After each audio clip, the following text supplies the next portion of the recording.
మన ఇంట్లో ఉన్న మిక్సీ జార్లు, మిక్సీలు ఎప్పటికప్పుడు శుభ్రం చేసుకుంటూ ఉంటే మన పని చాలా సులువుగా అయిపోతుందండి.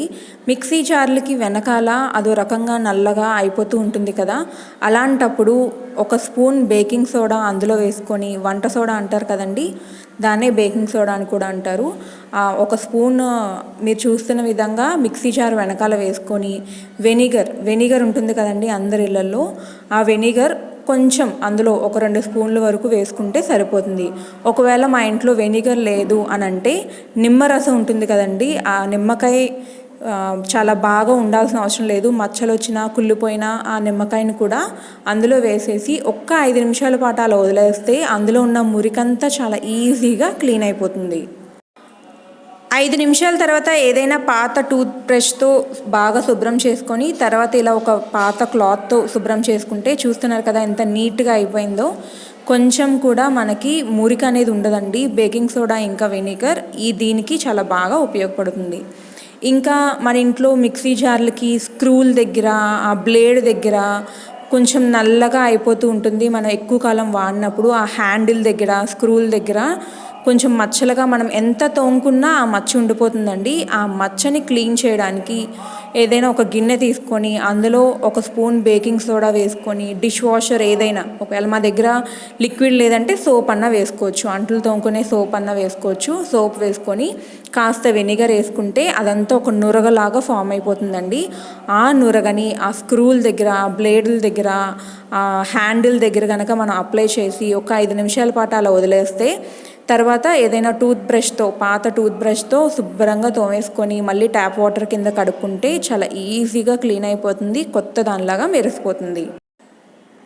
మన మూడో టిప్ వచ్చేసరికి మిక్సీ జార్ మూతలకి ఇలాంటి రింగ్ ఉంటుంది కదండి, రబ్బర్ రింగ్.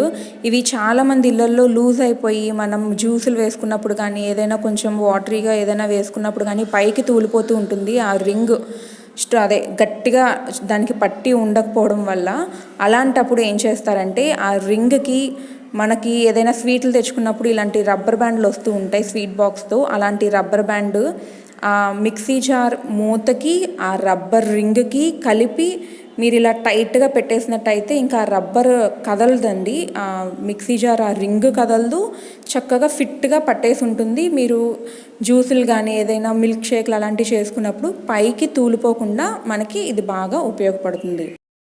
మిక్సీకి ఆ మూత పెట్టినప్పుడు ఫిట్గా దానికి పట్టి ఆ ఎయిర్ టైట్ లాగా మనకి ఉండి పైకి తూలిపోకుండా ఈ రబ్బర్ బ్యాండ్ మనకి చాలా బాగా ఉపయోగపడుతుంది. ఇంకా 4వ టిప్ వచ్చేసరికి ఏదైనా ఒక పాత టూత్ బ్రష్ తీసుకొని వెనక వైపు స్టవ్ ఫ్లేమ్ సిమ్లో పెట్టుకొని టూత్ బ్రష్ వెనక వైపు మీరు కాసేపు కొంచెం జాగ్రత్తగానే ఉండాలండి ఇది చేసేటప్పుడు. ఆ వెనక వైపు అంతా బాగా వేడయ్యే వరకు మనం ఆ స్టవ్ ఫ్లేమ్ సిమ్లో పెట్టుకొని అలా ఉంచాలి.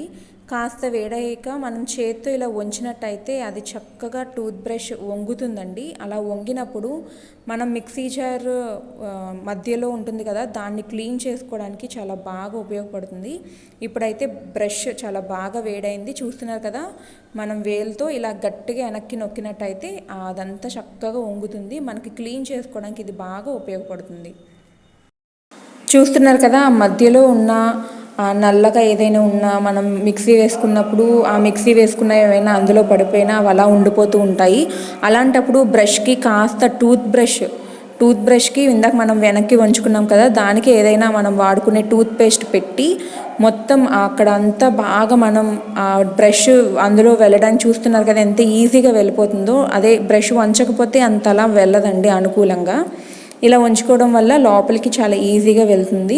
అలా వెళ్ళినప్పుడు మొత్తం మనం ఉన్నదంతా బాగా మనం క్లీన్ చేసుకోవచ్చు. క్లీన్ చేసేసుకున్నాక పొడిగుడ్డతో ఒకసారి తుడుచుకొని తర్వాత తడిగుడ్డతో తుడుచుకున్నట్టయితే అచ్చం కొత్త దానిలాగే మెరిసిపోతుంది.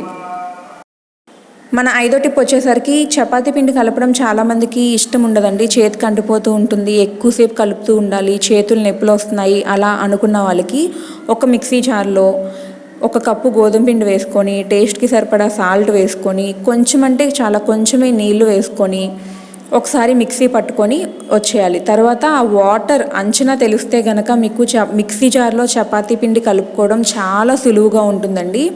1-2 సార్లు చేశాక మిక్సీ జార్లోనే సులువుగా ఉందని మీకే అనిపిస్తుంది. చూస్తున్నారు కదా, ఇంకొంచెం వాటర్ వేస్తే చపాతీ పిండి రెడీ అయిపోతుంది. మీకు నీళ్ళు అంచనా మాత్రం కరెక్ట్గా తెలియాలి. ఎక్కువ పోసేసుకుంటే మరీ ఇదిగా అయిపోతుంది, అలాగని తక్కువ పోస్తే బాగా అవ్వదు. మీకు నీళ్ళు అంచనా తెలిస్తే కనుక మిక్సీ జార్లో చపాతీ పిండి కలపడం చాలా సులువుగా ఉంటుంది. చూస్తున్నారు కదా, ఆల్మోస్ట్ అయిపోయింది. ఇప్పుడు ఒక ప్లేట్లోకి తీసుకొని ఒక్కసారి చేతితో కలుపుకొని కొంచెం ఆయిల్ చేతికి రాసుకొని ఒకసారి కలుపుకున్నట్టయితే కనుక చపాతీ పిండి రెడీ అయిపోయినట్టే.